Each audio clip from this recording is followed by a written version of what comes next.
Hello, and welcome to the Japanese Pop Culture Podcast. I am Riley Hatcher, a history major and a freshman. Today, I have Crystal, Christian, Vidya, and Lindsay with me to discuss the beautiful fighting girl trope. Our goal is to compare and contrast the portrayals of femininity and the beautiful fighting girl trope across anime and media mix. We will be examining it as it appears in anime and video games. Additionally, we will discuss the genre's pros and cons and how it can empower or diminish women. Hey, about that, I'm new to all this, so what's a beautiful fighting girl? That is a great question. Definitions vary, so I'll give a few different examples to demonstrate the genre. In order to understand what beautiful fighting girls are, I'm also going to provide explanations on magical girls and why they connect with beautiful fighting girls. So first, we have Kumiko Sato mentions in Magic, Shoujo, and Metamorphosis that in public discourse, the general definition of the magical girl anime tends to solely focus on the content. This means that the main characters of magical girl animation or moho shoujo are younger adolescent girls who somehow gain supernatural powers or abilities. The shows are often set in a fantasy world or setting that matches the magical aspects of the girl. Finally, one of the token characteristics of magical and beautiful fighting girls is the transformation scene where the girls undergo a type of transformation to get into their true form. In the abstract of Seto Tamaki's book Beautiful Fighting Girl, he provides another definition. A vague description of the overarching themes that make up the beautiful fighting girl are outlined. It states, sometimes overtly sexual, always intensely cute, the beautiful fighting girl has been both hailed as a feminist icon and condemned as a symptom of the objectification of young women in Japanese society. Next, we have in A Cycle, Not a Phase by Kevin Cooley, he includes another definition of the beautiful fighting girls by Seto Tamaki. He asserts that Seto Tamaki claims the magical girl, or even more broadly, beautiful fighting girl, is a being in a state of lack, a simulacrum of a human who is a thoroughly vacant being, who one day finds herself in another world and for no apparent reason is given the ability to fight, and as J. Keith Vincent states, fights for no discernible reason. This definition connects with Sato's earlier description of magical girls. Each of these definitions serves as a lens through which we can interpret and categorize this trope. Overall, some important aspects appear in each definition. Beautiful fighting girls are younger girls who are often cute or beautiful and possess some kind of combat ability or magical power that allows them to defend themselves and defeat villains and monsters. They can appear in various forms of media, but are a trope said to be specific to Japan. This is explored in Brian Rue's analysis of Tamaki's book. Rue explains that Tamaki uses the phrase to refer to heroines in Japanese popular culture. One of the key points Tamaki wants to make is that such heroines are unique to Japan and Japanese pop culture. So while characters in other countries' media may resemble a beautiful fighting girl, this term is viewed by some to be unique to Japan. Hey, Riley, quick question. What's the difference between a magical girl and a beautiful fighting girl? Because if they're both fighting and it seems like their transformations are magical, aren't they about the same? I would say that they are or pretty closely compared to each other. I would put that magical girls are a little less on the fighting girl side of things. They are more so using magical abilities and powers to maybe help them in day-to-day life and fight, where beautiful fighting girls seem to have these abilities to, like I said earlier, fight villains and monsters, and that's how the storyline progresses, is them fighting using these abilities that they gained. Cool, thanks for answering my question. Yeah, of course. We're going to move on to the history and genealogy. So, beautiful fighting girls are not only prevalent in anime. According to Seto Tamaki, he says that the genre spans a number of spheres: animated films, live action films, comics, and even computer games of recent years. Through this, we can see how the trope appears throughout various forms of media. The prevalence of this trope highlights how it is important to gain a greater understanding of the nuances that surround it. We will circle back to this topic later when we hear from Crystal and Christian. Before we look at the popular examples of beautiful fighting girls, let's dive into some of the history behind the category. So first, in the book, once again, Beautiful Fighting Girl by Seto Tamaki, he provides a history that sheds light on the prominent shows and media that contain beautiful fighting girls. I will begin with the 1960s with Cyborg 009. This manga is in the squadron genre and includes a woman as one of the 9 cyborg warriors. Tamaki includes. From this point, it became standard practice for nearly all works in the squadron genre, whether anime or tokusatsu, to include a female soldier. This example of a woman in a fighting role serves as a precursor to the beautiful fighting girl genre. The inclusion of women have paved the way for women in the squadron genre and as characters in other fighting or war genres. The 1960s saw an increase in prototype beautiful fighting girls. Famous anime and manga artists Otomo Katsushiro and Miyazaki Hayao began to incorporate fighting girl-esque characters into their works. This illustrates how the appeal of these characters was beginning to grow and develop.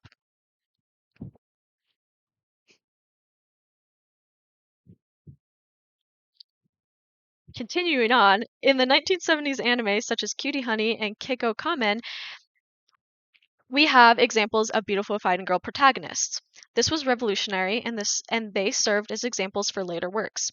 Tamake mentions that in the second half of the decade, Time Boken established the patterns of conflict that would become standard in beautiful fighting works, pitting the righteousness of the beautiful fighting girl against the immortality of the mature woman. This is where the genre expands and more token aspects arise. The 1980s was a decade that saw beautiful fighting girls in most popular anime. Notable was Nausicaa of the Valley of the Wind. Tamaki explains that the anime provides the most important clue for understanding the narrative structure of all beautiful fighting girl stories. Here he is referring to the contrast between Nausicaa's origin and the past of Kushana. A young girl up against an older woman who is often the antithesis of the protagonist is an integral part of the trope. Lita, Fantastic Adventures of Yoko, exemplifies another staple for the beautiful fighting girl genre. In this anime, the main character is an ordinary high school girl who is whisked away to another world to fight. Many other 1980s anime represented the beautiful fighting girl genre, but these examples are significant due to their direct influence on the genre. The beautiful fighting girl genre expands to encompass even more anime and manga through the 1990s, 2000s, and beyond. We will cover some of the popular examples later on. The reason for exploring the history of the genre is so we can have a greater understanding of the interworkings of this trope. Beautiful fighting girls have been popular for decades, and revealing some foundational media allows us to fully recognize how it has shifted and changed over the years to become what it is today.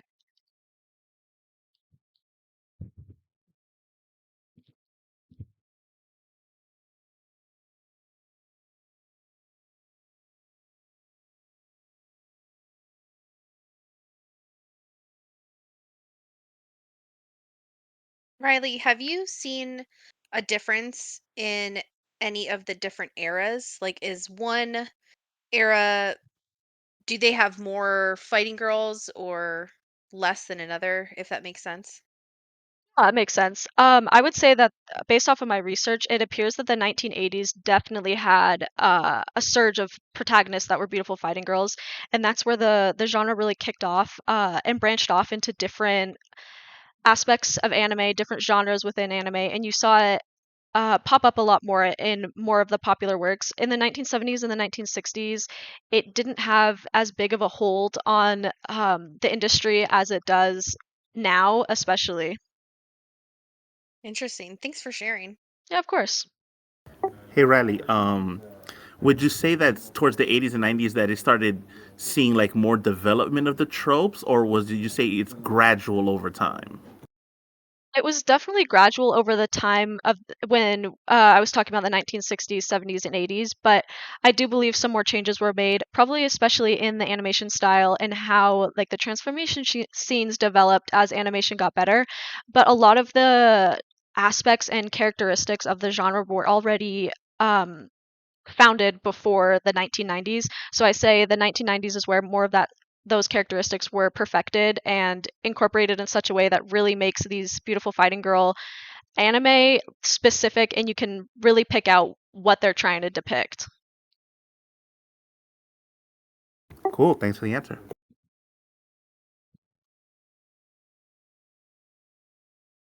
If there are no other questions, I think we will move on to our next topic, which I believe is video games.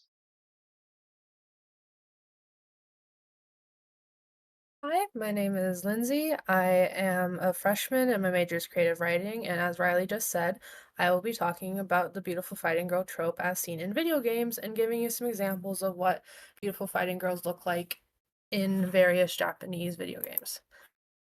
So, the beautiful fighting girl trope is very prevalent in Japanese video games, usually fighting games where players select characters to face off against each other or another player or the computer in round-based combat, but also in other games that involve characters experiencing any form of combat.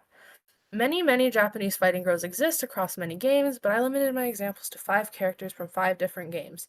One character from Soul Calibur, Street Fighter, Tekken, Bayonetta, and Lollipop Chainsaw.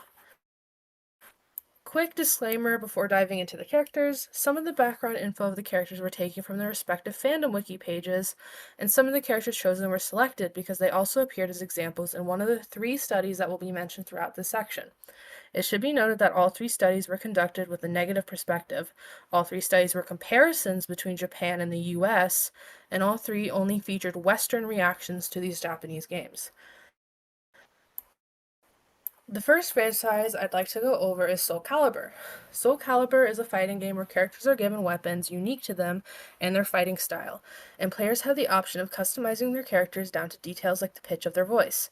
Soul Calibur has many female fighters, but the one I'll be focused on is Ivy, who first featured in the very first Soul Calibur game and has appeared in every installment since.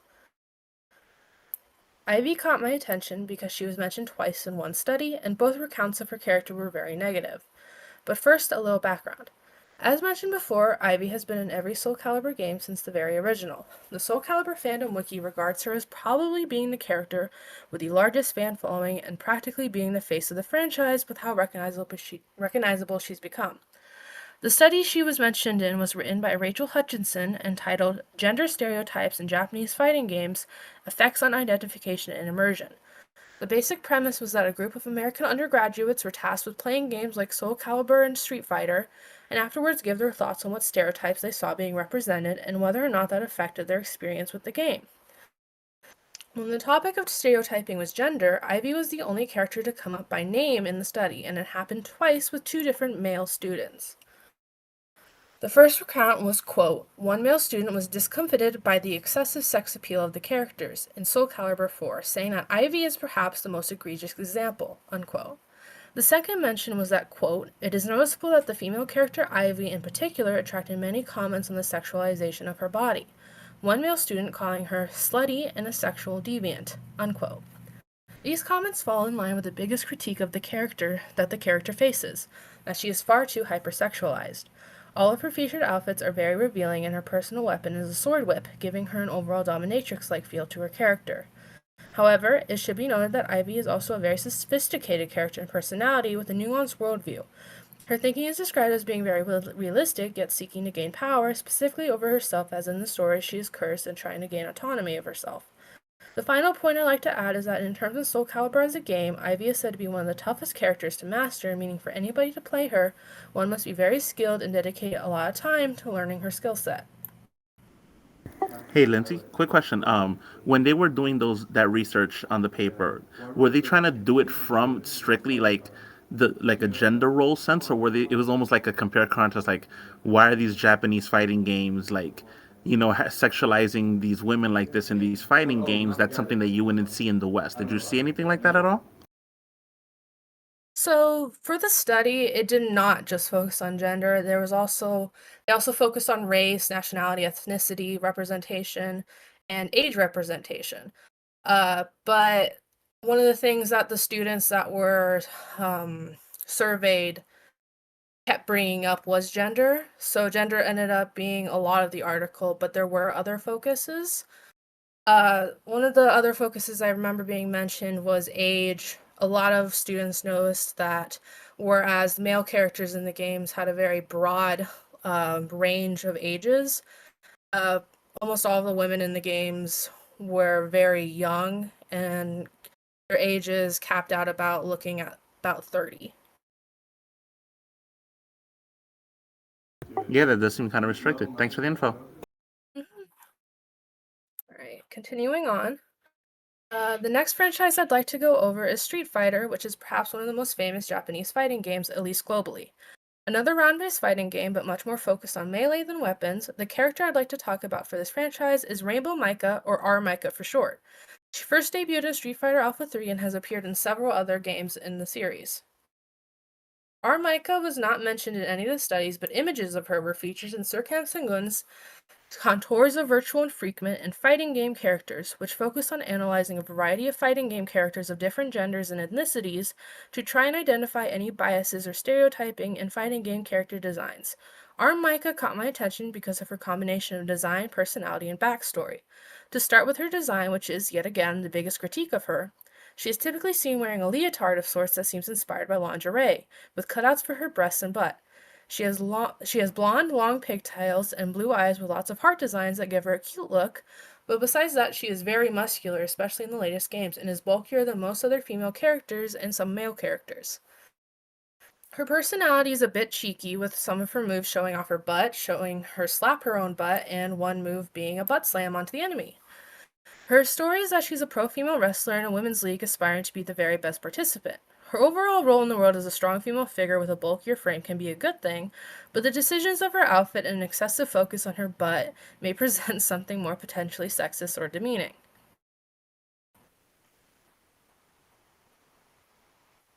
So I have a question about that.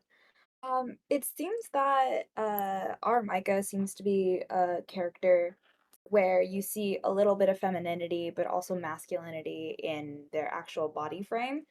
So that dichotomy between a masculine body frame and the feminine appearance, what do you think that says to about how our Micah is supposed to be a representation for women?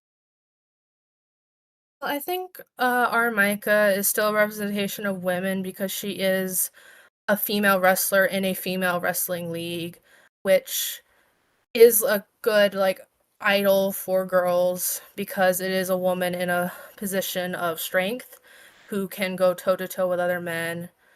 It does have some downsides in how she can appear more masculine to some, which some could say diminishes her femininity, but then you also have the elements in her design where she has pigtails and cute hearts and stuff, which I think is to make up for that. So overall, I think her actual like profession and being bulkier is a good thing for her femininity because it is putting her in a position of power that some would could equate to masculine power while still having all of these elements of femininity in her actual design and somewhat in her personality. Like, how did you Thanks for feel the about the answer. character overall? Because it seems like it's a character that, like, you can either go, I agree with it, I don't, or you can appreciate both sides of her masculinity and her femininity.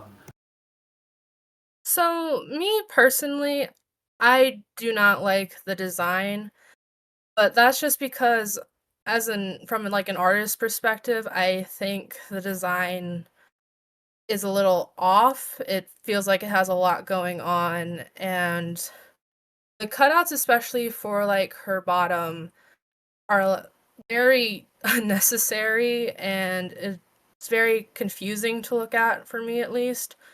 But I don't think my personal opinion of her design should uh, overpower any positives of her character because again, uh, she is able to go toe to toe with men in a traditionally masculine setting. Uh, so yeah, I personally do not like her, but I could see how someone else could find her very empowering. Okay, thanks. Mhm. Moving on. The next batch of characters were all mentioned in the third study by Jessica E. Tompkins called Kawaii Killers and Femme Fatales, a textual analysis of female characters signifying benevolent and hostile sexism in video games. The study took female characters from both American and Japanese games and sorted them into two categories: vamps, which referred to a female character that was dominant in her sexuality and could use it to intimidate or be overpowering with it, aka the femme fatale, and virgins, which refer to a female character who was more cutesy and had a more innocent or pure disposition, aka the quiet killer. The benevolent and hostile sexism mentioned in the title refers to sexist depictions that either encourage a certain identity or discourage a certain behavior. The study associated hostile sexism more to the US and benevolent sexism more to Japan, but I'm only going to be focusing on the selected Japanese characters. I selected 2 characters that were categorized as vamps and 1 that was categorized as a virgin. So the first character that was categorized as vamp is Nina Williams from Tekken. Tekken is another fighting game where you battle in round-based combat, and Nina Williams is a character that was introduced in the very first game and has been consistently reoccurring for every installment since. She even is the main character of her own spin-off game called Death by Degrees. Tompkins criticizes the character while classifying her as being powerful in her gender and sexuality by saying, quote, "In DBD, she does violence against countless male enemies while donning a series of tight and revealing outfits, emphasizing her body as both object and weapon," unquote. And that, quote, "Nina's sexuality is never a subject of exploration, despite the abundance of men in her world. Rather, her femininity is most salient via her thin, scantily clad body," unquote. She's described as being inherently objectified in that her sexuality, and adjacently her power, is essentially only visible via revealing outfits. However, it should still be noted that she does have some form of power irregardless of her clothing, and that power is seen as her capability as a skilled assassin. She's also an essential character to the entire game series, hence her ongoing presence in the franchise.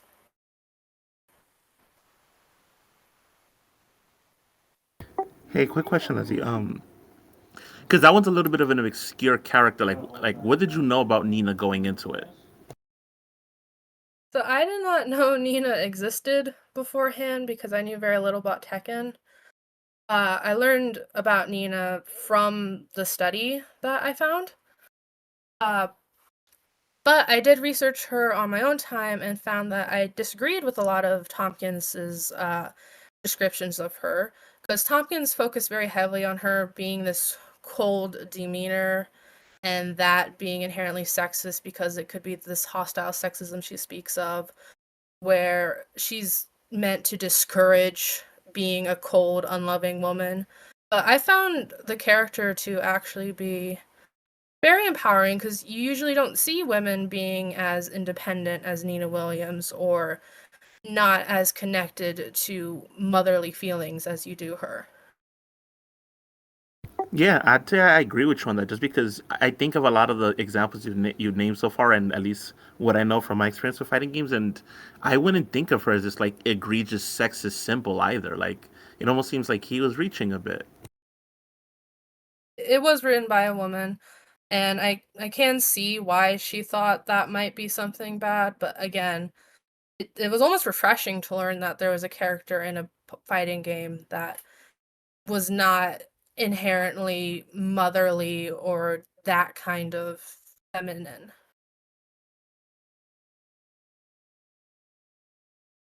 Moving on, the next Vamp category's character is Bayonetta from the game of the same name. Bayonetta is not a fighting game, rather, it's an action adventure game with a lot of hacking and slashing.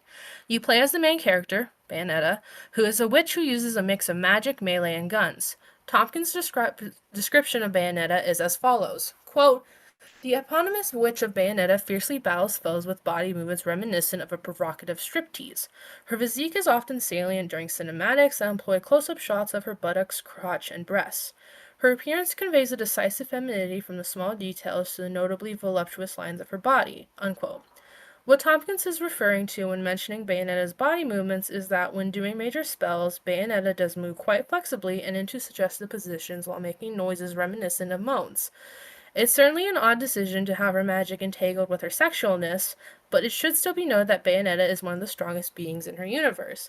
She's able to stop a whole assortment of angels and demons almost entirely single-handedly, one of her only notable allies that she respects being another female character, Jean. Disregarding the ties between sexualization and power, Bayonetta is still able to perform very powerful spells and cause serious damage to her enemies.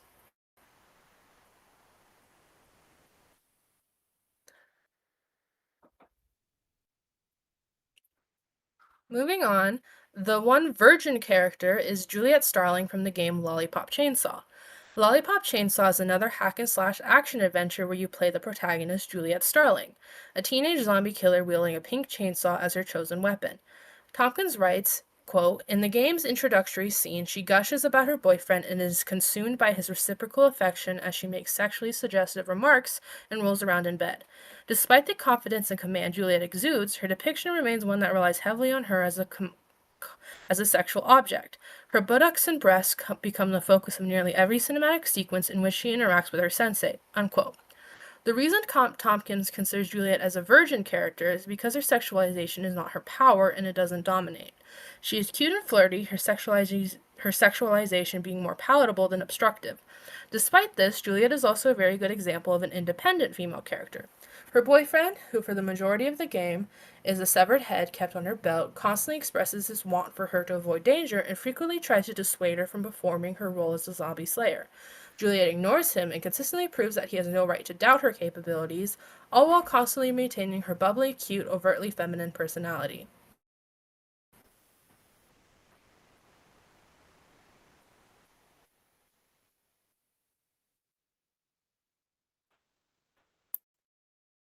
If there are no more questions, that will conclude my segment. So now we'll be going on to examples of beautiful fighting girls in anime. All right, so hi, my name is Vidya Iyer, and I am a freshman molecular and cellular biology major. I'm going to talk about Beautiful Fighting Girls Evolution Anime, evaluating the relationship between a character's femininity and fighting prowess. For the most part, I want to focus on anime derived from the popular magazine Shonen Jump. It's a magazine that's predominantly targeted towards boys, and I'm going to focus on the anime in order of chronological release.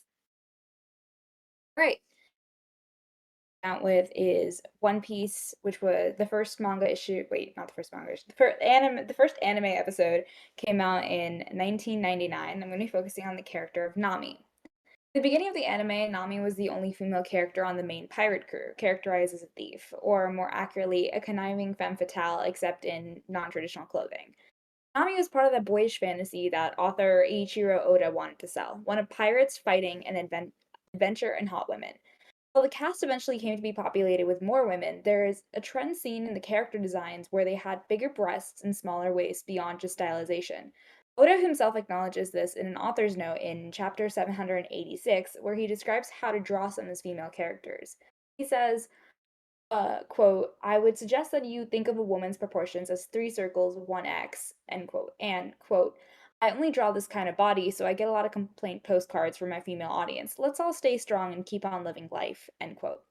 I focus on Nami in particular because her character design also suffered from this thinking and had an impact on her fighting prowess. She had few victories in battles against men, only winning or drawing against other women, promoting the idea of women as soft power, full of heart, but not the physical prowess to play with the boys.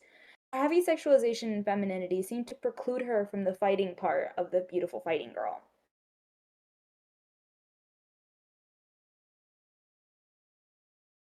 So, moving on Oh, to Naruto, the first. Oh, sorry. no, you're fine. I was just going to ask, since you focused on a lot of the negative aspects of Nami, do you think there were any positive aspects to her character? I would say early on in the anime there were the Nami's mother figure was a very iconic woman of power. Her whole character was Nami's mother rebelled against authority, and a big marker of that was the way her hair was done. And this is discussed in another article where her hair is very non-traditional and non-feminine with a lot of buzz cuts and I mean, quite frankly, the character design wasn't great, but I think it was very intentionally ugly, to show that her mother was not someone who bowed down to authority and conventionality. And I think that's a great aspect of Nami's character, but I would say that overall, as you see the anime progress and the manga progress, you see that the mangaka Oda, he kind of just doubled down on he wanted the boys to be the powerful ones. And I do say that as a person who hasn't actually watched the anime. I've only read a paper on it. So yeah, that's my personal opinion. All right, thank you. All right. Okay, moving on to Naruto. The first episode came out in 2002, and I'm going to be focusing on the character of Sakura. Sakura in the beginning of Naruto is heavily characterized by her love for Sasuke. In her first formal introduction to her teammates and her teacher, she says, "I'm Sakura Haruno. What I like, pause. The person I like is, pause. My hobbies, pause. My dream for the future is," and a longer pause. Each pause is punctuated by blushing, squealing, and not so furtive glances at Sasuke, her crush, insinuating that her entire personality revolves around him. A common critique of Sakura is that her entire arc in the show is focused on Sasuke, and particularly her relationship and romantic involvement with him. These critiques are pretty valid, as in the end, she does end up marrying him and becomes a housewife. However, I believe this is a rather simplistic understanding of her character. The main trio of the show are all heavy hitters. The show is predominantly focused on the rivalry of the two main boys, Naruto and Sasuke, but Sakura is their bridge. She loves Sasuke, befriends Naruto. She's the team healer, and heals all their scrapes, but she's also the team brawler. While the boys use their ninjutsu, Naruto's magic system, and weapon skill, she uses her hands. There's a dichotomy in Sakura. Her feminine role as a healer and her masculine role as a tank. Her manga run was contemporary to Nami's beginnings, and you can see the feminine power in both. Sakura and Nami are both support focused, supporting women for our main men. However, more than Nami, there's a retention of Sakura's lack of sexualization. Her smaller breasts and brutish behavior are often remarked on as unfeminine. In the end of the series, when she's supposed to be at her strongest and part of the main fighting trio, her clothes are different. The two boys wear their signature looks of the whole show, Naruto in his bright orange and Sasuke in his signature purple. However, Sakura is dressed in the show's military uniform. Her signature pink and red contained to just her hair. This masculinization, coinciding with demonstrations of her power, reflect the views of shonen at the time, in which feminine expression was not something seen in fights of physical strength. Her masculine uniform and lack of individualized costuming are meant to make her more intimidating. Dawn is a frivolous little girl who could barely string together sentences in front of her crush, and here is a soldier. Unlike Nami, who rarely won against her male rivals, Sakura wins and keeps up with the other two boys. However, it is at the cost of her own femininity. In Naruto, the femininity is an obstacle to power, but if a beautiful fighting girl forsakes the beautiful part of her name, she too can be powerful. She can be more than eye candy, but only when her sexuality is hidden away, as if she can't be taken seriously if men lust for her. I have a quick question. I was wondering if you recognize that masculinization that is present in with her character in any other anime of the time or even any anime today. I would say that so another anime in a similar genre to this, but it wasn't specifically Shonen Jump, was Fairy Tail. And in Fairy Tail, unlike the normal Shonen Jump formula of two main guys and one main girl, you see two main guys and two main girls. The two main guys are rivals, and I would like to compare the main character of Urza and the main character of Lucy.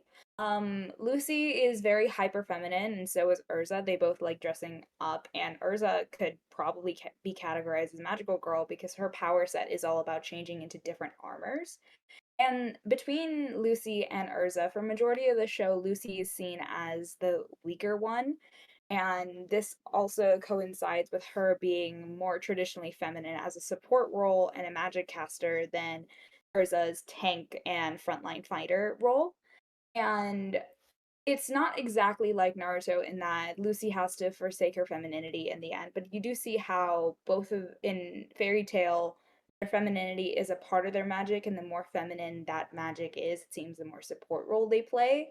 Whereas in Naruto, you can see that Sakura, who's supposed to be part of the main most powerful trio, is completely I wouldn't say completely unfeminine. Her femininity is taken away from her, and she isn't allowed that individuality that the boys get.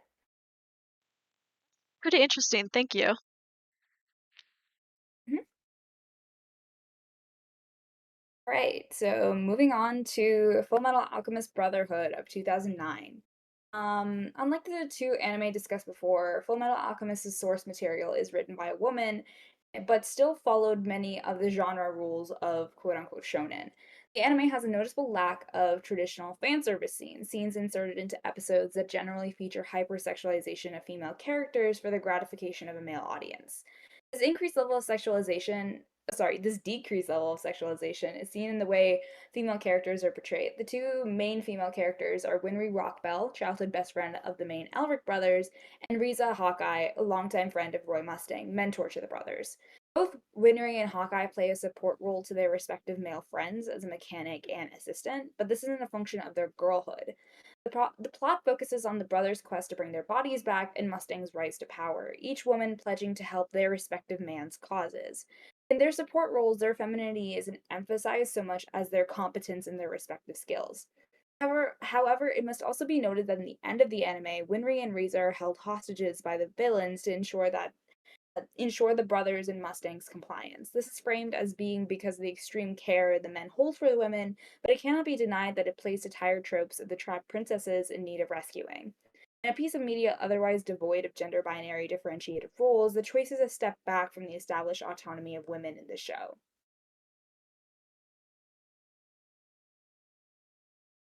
Hey, So Vidya, now, quick, I was gonna say, those are some really strong examples within Full Metal Alchemist. Did you end up looking at any others, like say, like the homunculi that are in there, like lust or greed, or the others, for example?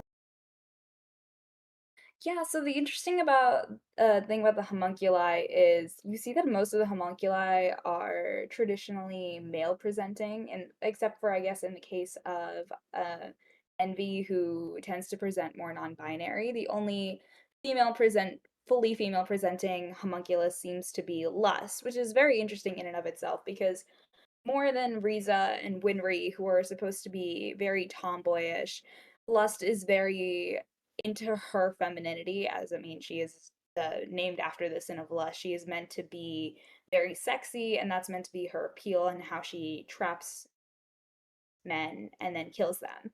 Um, I find that interesting that in a show created by a female creator, there seems to be I wouldn't say there are like strictly three categories of women. There's Winry, who seems to be a little bit innocent but tomboyish, Riza, who's an older, more collected woman, and she is a fighter and takes care of Mustang, and then there's Lust, who's supposed to be the temptress. Um and I think I hesitate to say that they are bad representations of women because each in their own right seems to be that way for plot relevant reasons and not just for male gratification. But I feel like there should have been more inclusion of women in the show other than just serving as support characters for the men in the show. I feel like while they're allowed to be feminine and women and also fight, they just don't seem to play as much of a prominent role as they should. Matter of fact, that's a great line that I want to focus on that one for a second. So, what would you say in the instance with somebody like Olivia Armstrong, who presents as like a total badass compared to her admittedly super bulky, like brolic brother that ends up looking like a wuss around his sister? Yeah, I find the example of Olivier being very interesting because she is more feminine than Riza and Winry, and I thank you for bringing up that example. I completely forgot about her, honestly. Yeah, I find it very interesting that she has long hair. She's traditionally feminine, considered traditionally beautiful, and she seems to be much stronger than her very bulky masculine brother.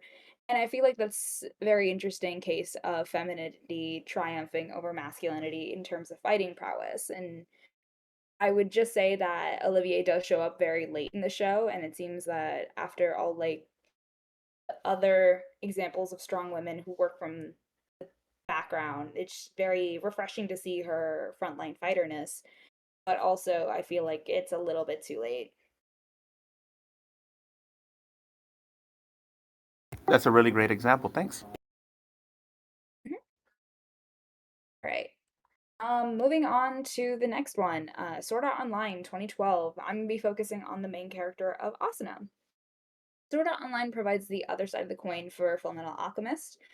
Sword Art Online also Sword Art Online deviates from the traditional formula I've laid out, as it is an anime based off a visual novel written by a male author. SAO is very stereotypical for its isekai genre, fully catering to the male gaze with its overpowered otaku protagonist and its harem of women. Kirito is intended to be the self insert for male fans to project onto. Asuna begins as a rival and warrior equal to Kirito. She eventually becomes his support, serving the idea of him as the most powerful. She's relegated to being his wife and the mother of their virtual child, playing a support role for the wilder, dark swordsman.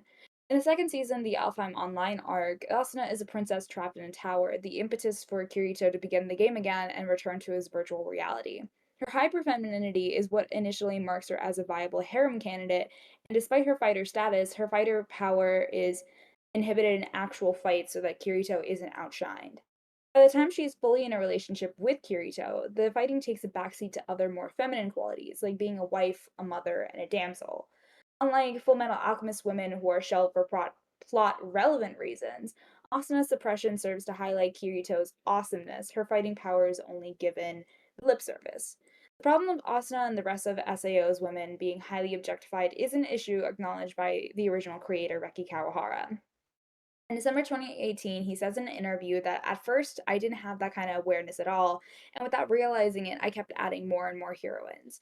This demonstrates that Asuna's objectification and suppression was fully intended as a way for demeaning her and to make Kirito look better in comparison. However, the fact that the author seems to acknowledge this suggests that there is hope for in the future Asuna becoming a better representation of women and for SAO to change the way it treats its leading ladies.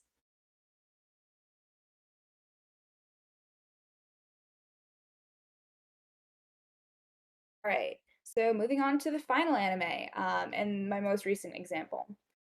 Spy X Family came out in 2022. Personally, I love this anime.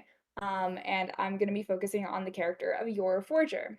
Unlike Asuna, Yor Forger of Spy X Family manages to be a mother, a wife, and her own person outside these two aforementioned identities.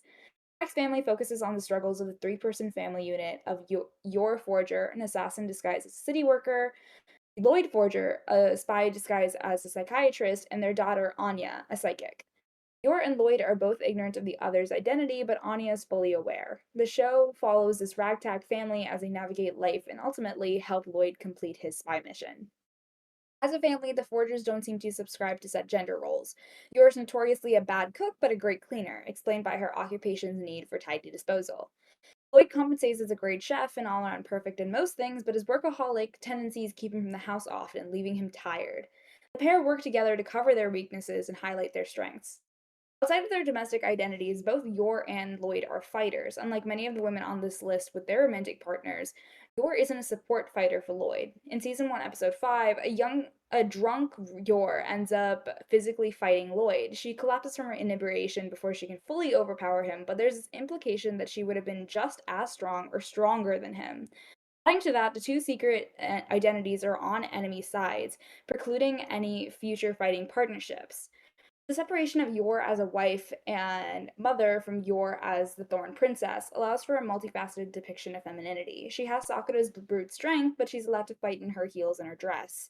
She can be a loving mother and caring wife, but she also kills people. One identity doesn't seem to overpower the other. This isn't to say that Yor is the perfect representation. Much of the reason for her inability to cook being a frequent gag is because it's unconventional for a woman to be unable to do that. However, despite that, I feel that Yor is a step in the right direction, especially showcasing that feminine can also equal fighting prowess.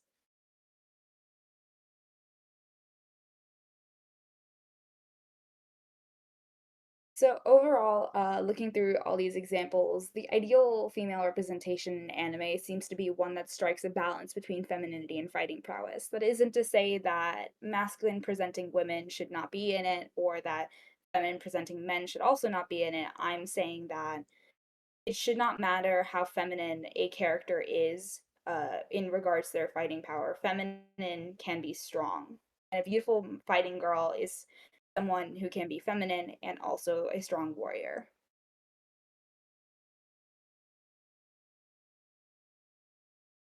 So, in regards to the examples that you chose, would you say that these particular women that you chose are all encompassing of the era that they're from, or do you think that within each era, there are other beautiful fighting girls that can be found. I think the way I tried to pick my examples is I tried to pick a more famous anime from each era so that it could more accurately cover what most people will be exposed to in said era. However, I will admit that just because the most famous anime has a certain version of the trope doesn't mean that all anime from that era have a version of the trope. Like, for example, um, Naruto being contemporary to Fairy Tail. The way Fairy Tail depicts its women is very different from the way Naruto depicts its women. Within Naruto, you see that at the end, and especially in the sequel show Boruto, which is a next generation show, you see that almost all the women in Naruto end up being housewives characterized by their motherhood, and most of the men in the show becoming questionable fathers. And you see that in shows like Fairy Tale, in the end, while the main couples do seem to get together, you also see that the women are empowered. In the case of Urza, you actually see that she tends to be the more dominant person in her relationship. I would say that these in every era there's worse examples and better examples, and it's also heavily varies depending on the genre. I will say that the inclusion of Sword Art Online was an interesting one, as the isekai genre in general tends to objectify women a lot more than other genres because it's very much intended to be a male fantasy. So yeah, it really depends on which genre, but I just wanted to outline how, since we have steadily made better and better representation of women in mainstream anime.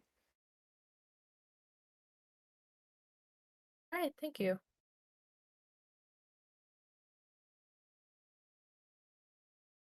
All right, so I will be jumping on and talking about on some of the certain examples and cons of the beautiful fighting girl concept.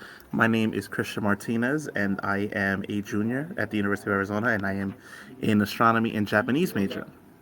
And so going into it, what I wanted to know, just more than the obvious of like, what's the cons? It's overly sexualized. It can be simple and kind of brainless. And so, what I wanted to look for more than anything else is to go deeper into it and figure out what are some actual cons of the beautiful fighting girl concept. And so, one of the things that I wanted to focus on was the storytelling. And so in a lot of the traditional animes that you see of the beautiful fighting girl type, whether it's card captors, whether it's Sailor Moon, you saw a really big emphasis on the concept of the beautiful fighting girl, that it's all about womanhood and the togetherness, and we work together, and hope will always prevail, and there'll be a happy ending, and everything will always work out. I think there should be more stories and tales like that, but there should be a diversity, especially if we're going to talk about these kinds of tales. And one of the particular things that I focused on was this burgeoning set of the beautiful fighting girl talk called the Dark Magical Girl. And so learning about that genre and looking at some of the examples that have come out recently in the last 10 to 15 years, whether it's Magical Girl Raising Project, Yukiyun as a Hero, and so forth. And in particular, I wanted to focus on Magical Girl Raising Project as it was studied by Alex Henderson, who made a paper called The Problem with the Dark Magical Girl Genre. And it just talked about the complete opposite, where there were togetherness and hope springs eternal. It was very much women fighting each other to survive, and very battle royale esque, which is battle royale is an old school book and movie from the 1990s in Japan that ended up inspiring the Hunger Games, where it's a bunch of high school teens who end up getting thrown into an island, and they have to basically kill each other to survive and win money.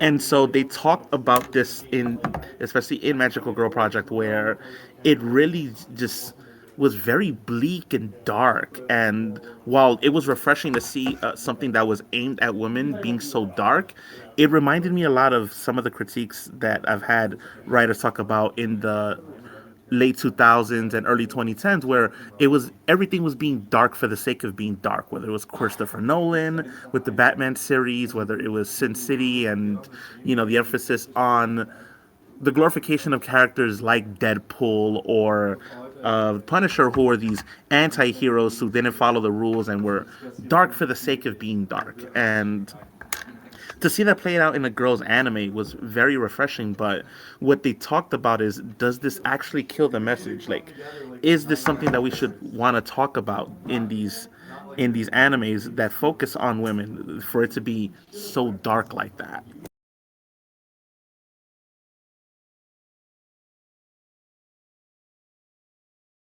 So I have a question about that.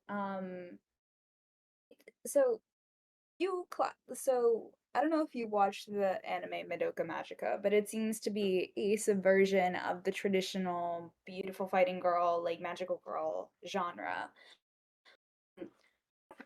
Addition, what themes do these subversions say? Is it a meaning of femininity that being that hyper feminine isn't something to be strived for? What do you think? So that's a good concept. So the paper by Smith actually talked about this and what about that particular anime. And so what I found interesting, what they were saying is that yes, it's really popular because of the fact that it was doing it so differently, but at what cost almost? Where they wanted to overcomplicate the plot line, do these stories, these plot twists, and while it can be initially very entertaining, what's the message being sent behind it? Because an important aspect, unfortunately, about the beautiful fighting girl is that it does send a positive message of femininity out there, and girl power and all of that, and being able to achieve those things in a world that doesn't really strive for that. And so do we need another example of killing off the hopes and dreams of women? And so while I found those examples very interesting, it's a hard balance to play. It almost seems like a eye of the beholder type of thing. That's like really interesting. I feel like if you look at it, it's not. I would like to think about what kind of audiences that kind of anime is made for, whether it's an anime about women and the crushing of their dreams made for men who think that's the way the world should be. Yeah, it's interesting you because they, what is it, Madoka Magica had that sequel of Rebellion, and just how it almost went very Game of Thrones like, where they started building you up hope that things were gonna work out for the girls and everything was gonna do, and then just the absolute plot twist at the end where just everything just comes crumbling down, and it's so sad. Like, it's great storytelling, but it's so sad. And I don't know, I'm conflicted on my feelings of seeing that in this kind of genre. No, that's like completely valid. Thanks for your answering. Absolutely. Another paper that I was looking at was specifically in it with the cons themselves. Um, why there's been a lack of women representation in mecha anime. And so I used two different examples of this. There's a paper written by Animatudes where it talks about the gender roles in Gundam and Macross, which are the two main, most famous mecha anime franchises in Japan. And it talks about um, how the beautiful fighting girl ends up being represented in a different way, where instead of being the one that is in charge of these mecha, these machines that are almost very representations of men's power and their sexuality and their dominance, where women in these animes were much more smarter about the way they did things. They were the politicians. They were sometimes the damsel of the distress, which just goes back down to certain tropes. But they were the ones that would plan the military strategies and things like that. Examples of that would be in Gundam Wing, where you don't see any of the five Gundam pilots being women. It's all five men from the colonies. But you see examples of the beautiful fighting girl using their mind in different ways, where you see Relina Peacecraft being the diplomat who's trying to bring world peace. You see Noin being the trainer or the instructor, where she's a really good pilot on her own, but just not good enough for these like super awesome mechs that they have. And it almost fell back to that whole those who can do and those who can't teach. So I kind of sat back with that a bit of like, so she's good enough to pilot it, but you guys have her as an instructor instead of like a star pilot. And so there were just so many examples of that within just Mobile Suit Gundam where they had women do it in a different way, but it almost made it feel like a con. Like this is where they belong. They're more cunning. They're more smarter. Leave the gorilla man stereotypes to us and let us beat each other up with it. And so I was refreshed to see, especially with Mobile Suit Gundam, that just last year they came out with an anime about that had a female protagonist in it, and it was called The Witch of Mercury, and that has its own problematics because finally a woman is powerful enough to operate these Gundams, and they call her a witch. And so it talks about this series where these women engineers find this new technology for these mecha that they call Gundams, and how it became forbidden, and any women that were associated with that were branded witches, and how the protagonist is known as the Witch of Mercury not just because of her last name, but also from where she comes from. And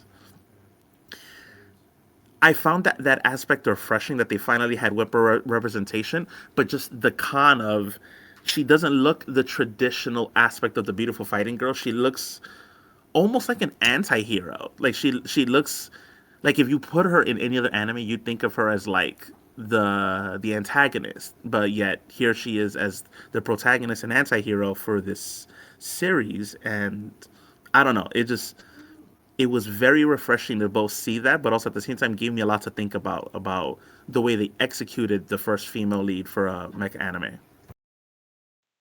Jen, I have a question for you that's slightly unrelated to what you were just talking about, but I was wondering if you see the fact that beautiful fighting girls are often fighting other women that are portrayed as the villains, and these women are usually older or mean, strict, etc. If you see that as a con of the trope. I'd say absolutely. I know Mizuzaki had brought that up as an example of how, when it came to the beautiful fighting girl, it's about their youth and beauty is their power, whereas they're facing these antagonists who are a little bit older and bitter. And I feel like the best example of that was Sailor Moon, where you have Serena or Usnagi. Being this very young high school girl with all this power, and then you have Queen Beryl, who's like this woman who's clearly in her 30s and just being like the representative of all that's evil. And yeah, it almost makes it seem like when you're young and you're trying to achieve these things, whether it's high school and college and being young enough, you have this power. But once you reach your 30s, there's no use for you. And if you don't know how to handle that transition, they almost make it seem as if you just become old and bitter, and that's where you end up falling down the path of becoming an antagonist and a villain. And so, yeah, I it would be nice to see it the different way if it were like the beautiful fighting girl trying to break up against, like, say, the old guy that wants to maintain order and they're here to change things. That to me would be more refreshing than just women on women crime, so to speak. That's really interesting. I liked your response to that question. Thank you. Yeah. And so one other aspect that I wanted to take a look at more than anything else is when it comes to the tradition of the shoju animes, and being about relationships and romanticism, and how you don't really see a combination of that with the action aspects of some animes. Whereas in, like, say, the mecha animes, I'd say the closest example I ever saw to that was Full Metal Panic that came out in the early 2000s, but it ended up being more of she's important because she has a secret power, but she still needs the guy in the mecha pilot suit to protect her, and the relationship between them being very shojo. And It was a very fascinating anime that made me think about it a lot, but just how it could have built up to so much more, where she had an importance, but it was just because of this nebulous power, being this beautiful girl, but still couldn't really defend herself because she still needed a bodyguard and a dude in a mech suit to protect her at all times.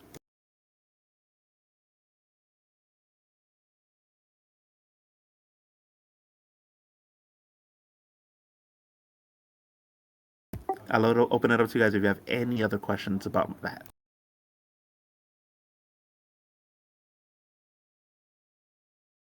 I don't have any questions, but I wonder if women in their 30s are being portrayed as I don't want to say useless, but being portrayed as kind of like almost out of their prime because we're just tired in our 30s. That's when we start getting tired.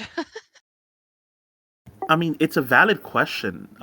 Just because you see that, like, even getting away from anime, like, think about this as an example.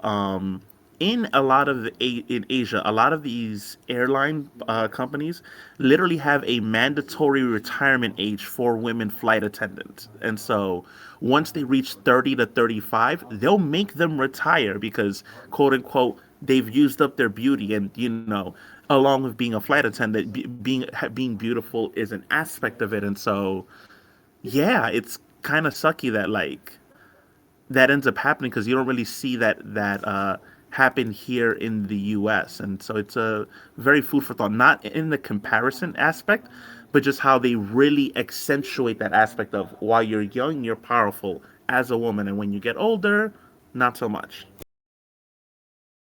See, I'd argue that it's completely opposite, just in general, that it's opposite. Because as I've gotten older, I feel like I've become a lot more comfortable with myself. Therefore, uh, I feel a lot more powerful in my own right, if that makes sense. I mean, no, I agree. I feel that way as myself, as being the other person on in our group that's a little bit older. I'd say I'm far more confident now than I was when I was 18 and 19. It just comes with experience. So it's a different kind of power, and it would serve not just anime and society well to respect that power. Well said.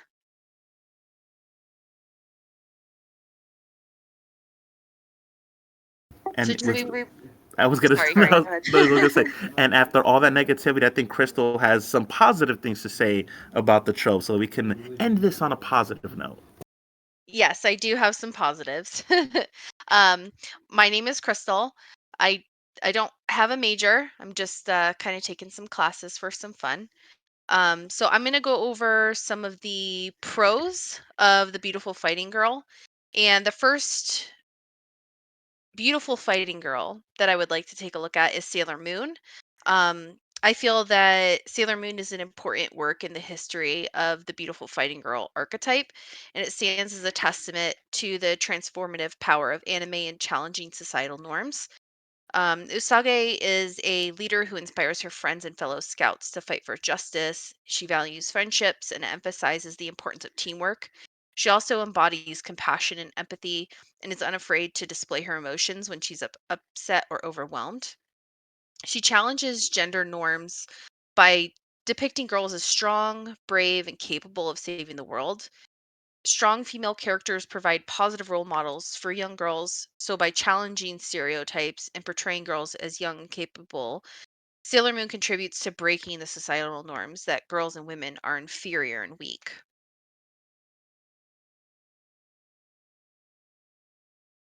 The other um, piece that I want to kind of talk about is Princess Mononoke. So Princess Mononoke features San, who challenges traditional gender norms by being depicted as a strong, fearless, and self aware, defying societal expectations of femininity. San's portrayal as a powerful woman who champions the protection of the forest and its spirits contrasts with Lady Eboshi, who is seen as a warrior like ruler known for her industrial leadership and her pursuit of progress at almost any cost. She's depicted as a capable and powerful industrial leader, challenging traditional gender roles by demonstrating strength and leadership, typically only associated with male characters. Both Princess Mononoke and Sailor Moon feature female characters in an action genre and highlight women in positions of power. However, the female characters in Princess Mononoke resist gendered expectations by having both masculine and feminine traits, while the feminine characters in Sailor Moon possess hyper feminine qualities. While I couldn't find that many studies regarding how strong female characters influence young girls, I did find one studied superpowering girls. It found that female leads in sci-fi and superhero media make girls feel more strong, brave, confident, inspired, positive, and motivated, ultimately empowering them to feel like they can achieve anything they put their minds to.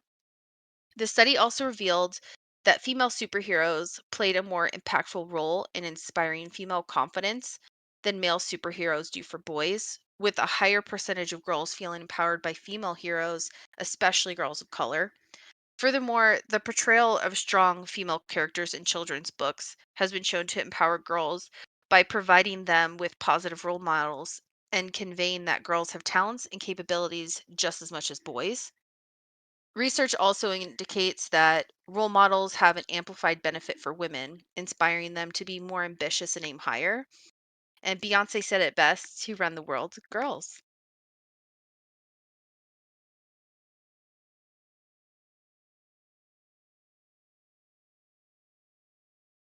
So you mentioned the lack of studies that you could find that were talking about the pros of this trope, and I was wondering, uh, what exactly about that do you find problematic? Do you think it might be a sexism thing? Do you think it's a misogyny thing, just based on the fact that male characters are not dissected this much or nearly as much as female characters are? I think it's just a lack of people studying it. Blatantly, I really just think that it's that. Just not very many people are using evidence-based studies in doing this. I feel that a lot of the stuff that I came across of was just more opinion based. But I think it would be important if we got the I don't want to say like medical community, but maybe the psychological community into this and really do more in-depth studies on how strong women raise strong women. That was a wonderful answer. Thank you for answering my question. Sure. Hey, Crystal. With the example of Princess Mononoke, would you see it as San being more of the like that youthful exuberance and like just being passionate about what she believes in and attacking it no matter what, whereas you have the other example where she's more practical, more experienced, and not necessarily going into like portraying somebody older as not having as much power. I definitely think for both of them, they're protecting what they feel means the most to them. Um, and I think maybe just the way that San kind of reacts might be more in line with her age. Whereas Lady Eboshi is a little bit more calculated, and I think that's because of her age.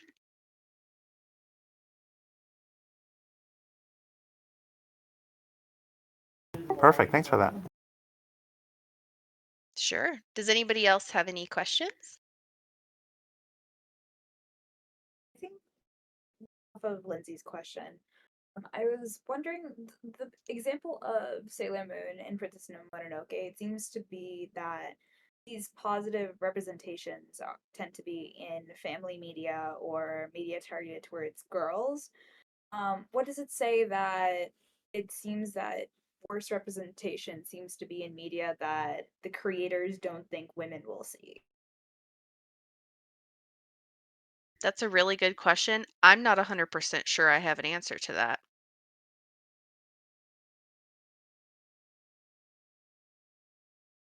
That's fair. I feel like it's one of those questions that's pretty tough to answer. Do you have any thoughts on it? I feel like in the case of media targeted towards men, or I guess just media excludes targeting women, don't really consider they really only consider women as how does it serve the male audience in that way, not really how's it going to inspire the young girls who are watching this show because they don't think young girls are going to watch the show.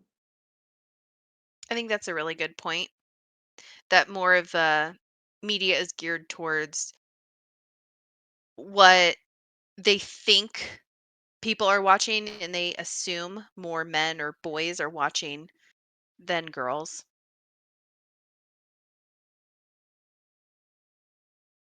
Yeah. All right. Does anyone have any questions for each other before we wrap this up? I have one question for everybody. What was your favorite aspect of the research you did? I would say not, I don't know if I could say it's my favorite, but I definitely found this very interesting is the lack of research on the topic. So I think it was good that we picked a topic that had a little bit less research around it because it allowed us to examine a topic that is lacking and we were able to approach the pros and cons like other people haven't done before, and I definitely found that pretty cool. I second what you're saying, Riley. I fully agree that it has brought to light that there is a lack of research in all of this, and hopefully it will open some eyes and we can kind of grow from here. Yeah, exactly. Yeah, I think similar for to me both of them. personally, Just go ahead, Lindsay. sorry.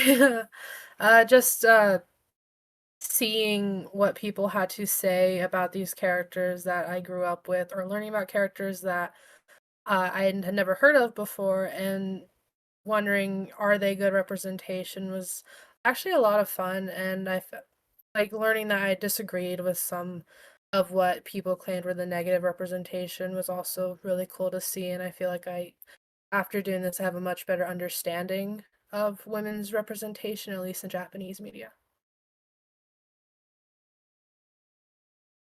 Me personally, I grew up with Naruto as the first anime I've ever watched. So in the beginning, I really, really, really, really hated Sakura because I thought she was like, oh my god, she's such a girly girl. She's like not a fighter. And I feel like growing up with the anime, and then I get to the final part, and I kind of started to like Sakura a lot. Her character design was amazing. I was kind of just really miffed because she had a pretty character design. She was pretty in pink, and they wouldn't allow her to wear her pretty pink outfit to the battlefield. And I'm like, if Sasuke can be shirtless on the battlefield, I don't see why she can't have her like dress. Like I don't see why not. And I feel like it kind of interesting to see like that's what I grew up with, where women can't wear dresses and also be great fighters, and now we're here and you can have both. Why not? And it feels like gender is just one of those things that's much more fluid nowadays, and I really enjoy that.